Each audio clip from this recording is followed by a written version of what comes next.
విశ్వంలోని మారుమూల ప్రాంతంలో ఓ మహాబ్రహ్మాండ జలాశయాన్ని శాస్త్రవేత్తలు గుర్తించారు.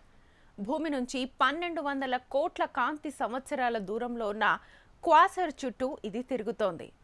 నేడు మనం చూస్తున్న కాంతి ప్రయాణం విశ్వం పుట్టిన తర్వాత కొద్ది కాలంలోనే ప్రారంభమైందని ఈ దూరాన్ని బట్టి అర్థం చేసుకోవచ్చు.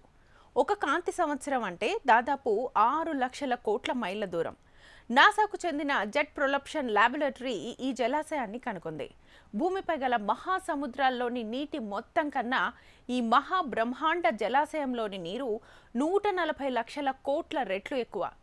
ఈ జలాశయం ఓ సూపర్ మాసివ్ బ్లాక్ హోల్ వద్ద ఉంది.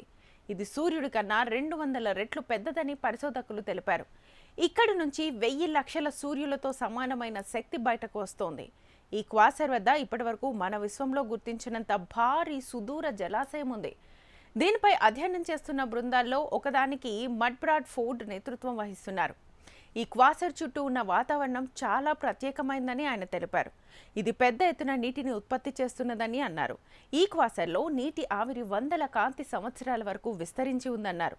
విశ్వంలో అంతటా నీరు విస్తృతంగా ఉందని చెప్పడానికి ఇది మరో సంకేతమని తెలిపారు. క్వాసర్స్ను 50 ఏళ్ల క్రితం గుర్తించామని తెలిపారు. క్వాసర్స్ను అధ్యయనం చేయడం వల్ల ఖగోళ శాస్త్రవేత్తలు విశ్వం ప్రారంభం గురించి తెలుసుకోవడానికి అవకాశం ఉంటుందని వెల్లడించారు.